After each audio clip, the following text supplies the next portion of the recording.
আরে শোনো শোনো, দেখে অত নাক সিটকানোর দরকার নেই। এটা খাবারই জিনিস।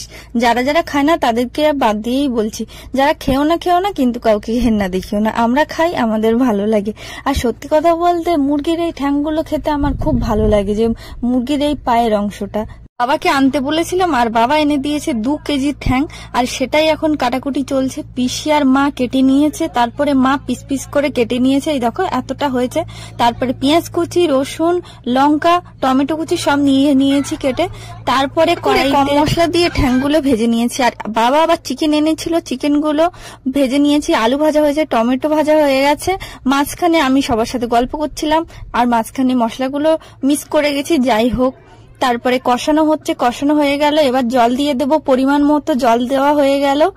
এবার ঢাকনি দিয়ে ঢেকে দিলাম। কোল্ড ড্রিঙ্কস খেয়ে নিচ্ছি সবাই মিলে। আর এদিকে আমার মায়ের তরকারি হয়ে গেছে, আমাকে বললেও না। যাই হোক।